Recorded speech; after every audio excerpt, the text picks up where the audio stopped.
আপনি ভয় পাওয়ানোর একটা জায়গা তৈরি করছেন। আপনি কি বাংলায় বুলডোজার বাবা হওয়ার জন্য এসেছেন? একটা আতঙ্কের জায়গা তৈরি হতে পারে। বুলডোজার আমার অত্যন্ত প্রিয় বস্তু। বুলডোজার আপনার প্রিয় বস্তু? হ্যাঁ, কারণ যেখানে উত্তরপ্রদেশে যোগী আদিত্যনাথকে বুলডোজার বাবা বলে, আপনি কি বাংলায় বুলডোজার বাবা হবেন?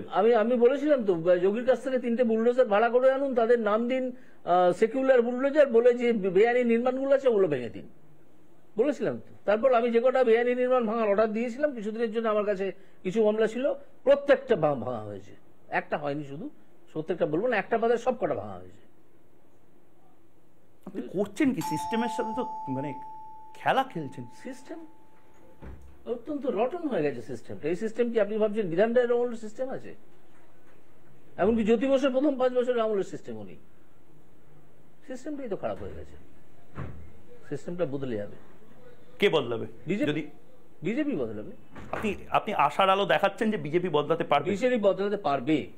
শিক্ষিত সংস্কৃতিবান বাঙালিরা বিজেপিতে আসবে। বাঙালির অ্যাকসেপ্ট করতে একটু সময় হয়তো লাগছে, কিন্তু বাঙালি একদিন খুব শীঘ্রই বুঝতে পারবে যে বিজেপি। তৃণমূল তো বলে বিজেপি উত্তরপ্রদেশের পার্টি, বিজেপি তৃণমূল কোথাকার পার্টি ভাই?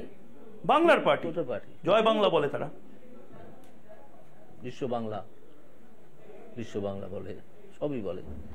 যাই হোক, তো বিজেপি কি কাউবেল্টের পার্টি তাই মনে হচ্ছে আপনার? আমি শুধু বলছি, কাল থেকে যখন আপনি রাস্তায় নামবেন তখন আপনাকে বিজেপি নেতা অভিজিৎ গঙ্গোপাধ্যায়, প্রাক্তন বিচারপতি। নেতা কেন? বিজেপি কর্মী নেতা নন, আপনি জননেতা নন। কোথায় নেতা? আমার পিছনে যদি 10,000 লোক থাকে তবে আমি নেতা। আপনার পেছনে এখন যদি আহ্বান করেন, আপনার বাড়ির সামনে 10,000 লোক চলে আসবে? না, আমি মনে করি না।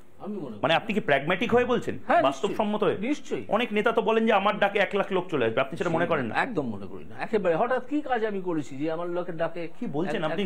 জাস্টিস অভিজিৎ গাঙ্গুলি কোনো কাজ করেন? এতে একটা হোয়াটসঅ্যাপ করে বলে দিলাম, বা একটা সোশ্যাল মিডিয়ায় বলে দিলাম যে আমি আপনার পেছনে আছি, সঙ্গে আছি, অমুক আছি, তমুক আছি, সেটা এক কথা। সত্যিকারে ডাক দিলে ময়দানে আসা, সেটা আর এক কথা। এইসব ভেবে আপনি নেমেছেন? হ্যাঁ, আমি জানি তো মানুষের চরিত্র আমি জানি না। আপনি তো একটা বড় অংশের মানুষকে না নিয়ে নামছেন রাস্তায়। কেন? সিপিএম, বামপন্থীরা আপনাকে ফিদেল কাস্ত্রো, চে গুয়েভারার জায়গায় বোধহয় সিপিএম রেখে দিয়েছিল। সে রেখে দিতে পারে, সেটা তাদের সমস্যা, আমার সমস্যা নয়। কিন্তু সিপিএম এর সঙ্গে আমার তো তেলে এবং জলে মিলবে না। আমি কোনোদিন তো সিপিএম করিনি, যদিও আমার পরিবারের বহু মানুষ সিপিএম, তারা সবাই দুঃখ পাবে, অনেক বন্ধু বান্ধব তারাও দুঃখ পাবে। সিপিএম পরিবার থেকে এসে এখন বিজেপি করছেন, হ্যাঁ, করা যায়? মানে বামপন্থীরা বিজেপিতে আসতে পারে? বামপন্থী আমি তো ছিলাম না কখনো। আমি তো কখনো সিপিএমও করিনি, কোনো বামপন্থী দলও করিনি। আপনি কি জাতীয়তাবাদী? অবশ্যই।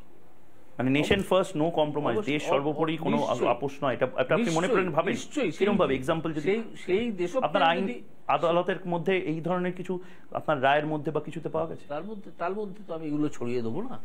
আমি যখন লার্জার পাবলিক লাইফে আসবো তখন আমি আমার ভাবনাগুলো বলবো।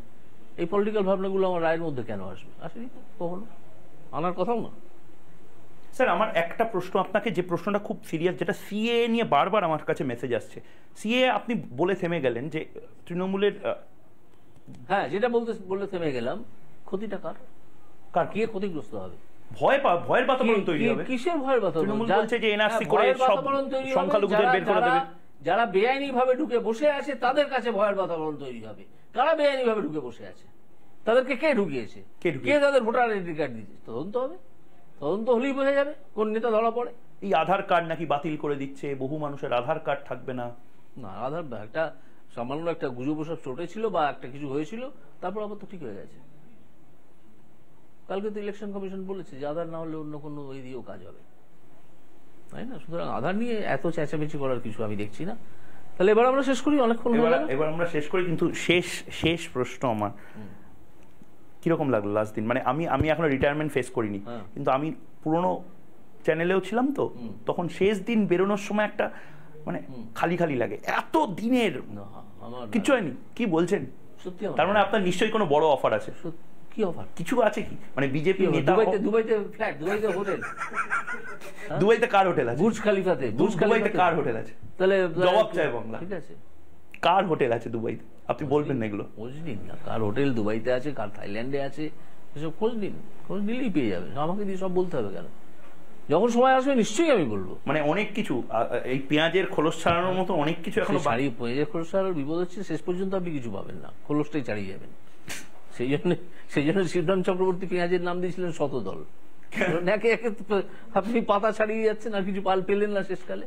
পেঁয়াজের নাম আসলে শতদল। এবার এজেন্সিকে কি আপনি চিঠি চাপাটি লিখবেন? এই যে না না, চিঠি চাপাটিতে আমি খুব একটা বিশ্বাস করি না। আমি গণ আন্দোলনে বিশ্বাস করি। দাওয়াই তো বটেই। এই দাওয়াইটার নাম কি? আপনি রিপাবলিকে একটা নাম দিয়ে দিন না। দমদম দাওয়াই শুনেছি, না না, ওই বুলডোজার বাবার বুলডোজার দাওয়াই শুনেছি। আপনার দাওয়াইটা কি হবে? গাঙ্গুলি দাওয়াই? না না, ওই সব গাঙ্গুলি দাওয়াই টাওয়াই নয়। আমার দাওয়াইটার নাম যদি কিছু হয়,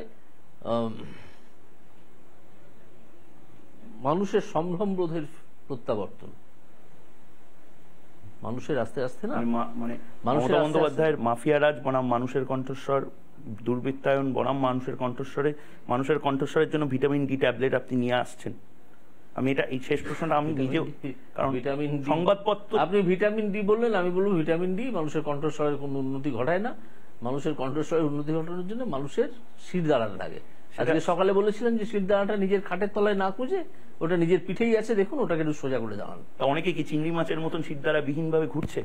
নিশ্চয়ই, তারা ভুলেই গেছে তাদের শির দাঁড়া আছে, কিন্তু তারা ফিরে পেতে চায়। তারা ফিরে পেতে চায়, আমি তাদের দেখেছি। তারা একটা অবলম্বন চায়, সেই অবলম্বন পেলেই তারা দাঁড়াবে। সেই অবলম্বন কি চলে এসছে? Here it comes. এসছে কিনা আমি বলতে পারবো না, সেটা তারা আপনার গ্র্যান্ড পিয়ানোটা রয়েছে, পিয়ানোর শব্দ, রেড কার্পেট পাতা, আসিলেন সেই রাজা। না না, কোথায় রাজা? এটা রাজা তো কোথায় দেখছেন? গ্র্যান্ড পিয়ানোটা তো একজন শিক্ষার্থীর পিয়ানো, আমার পিয়ানো নয়। ঠিক আছে, একটা কার্পেট পাতা আছে, ওই এ থেকে কেনা কোরিয়ান মাল, এটা কিছু দামি নয়। দু কামরার ফ্ল্যাট থেকে তো অনেক বড় সরকারি আবাসনে হয়তো যেতে হতে পারে। কেন? দিব্যি আছে এখানে।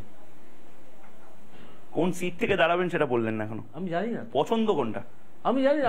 যেখানে আপনার কথায় তালপাতার সেপাই দাঁড়াবে তার বিরুদ্ধে আমার পছন্দের কোনো প্রশ্নই নেই। ঠিক আছে, আর এটা বিজেপির উচ্চতর মহল তারা ঠিক করবেন যে আদৌ তারা আমাকে দাঁড় করাবেন কিনা, টিকিট দেবেন কিনা, দাঁড় করালে কোথায় দাঁড়াবেন। আর সবাইকে আহ্বান করবেন, সিপিএম, কংগ্রেস, আইএসএফ, সবাইকে আপনাকে ভোট দিতে। প্রত্যেকটা ভোটারকে আহ্বান করব, যদি আমাকে দাঁড়াতে হয় তাহলে আমি প্রত্যেকটা ভোটারকে আহ্বান করব ভোটটা দিতে বিজেপিকে।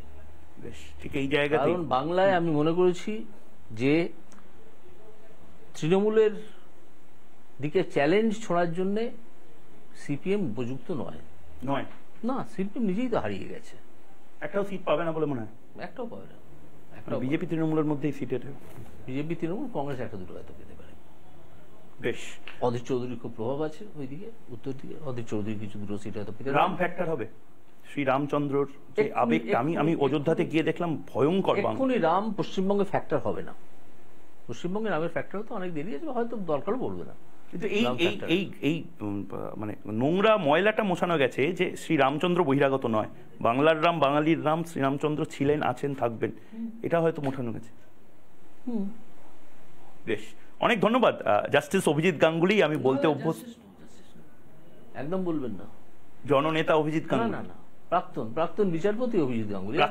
ওটা ছেড়ে দিয়ে আপনি বলবেন যে ফালতু লোক অভিজিৎ গাঙ্গুলি, তিনি টিভির সামনে বসেছিলেন, এসব বাজে কথা বলে গেলেন। বেশ, বাংলার মানুষ বিচার করুক। ফালতু লোক অভিজিৎ গাঙ্গুলি না, অনেক কিছু বদলে দেওয়ার, বুলডোজার বাবাকে পছন্দ করেন এবং বাংলাতেও নতুন কোনো দাওয়াই নিয়ে আসতে চলেছেন অভিজিৎ গঙ্গোপাধ্যায়। আজ থেকে রিপাবলিক বাংলা এটা ঐতিহাসিক একটি সাক্ষাৎকার নিচ্ছে, যেখানে আজ থেকে অভিজিৎ গাঙ্গুলি, শুধু অভিজিৎ গাঙ্গুলি, মোর নাম এই বলে খ্যাত হোক, আমি তোমাদেরই।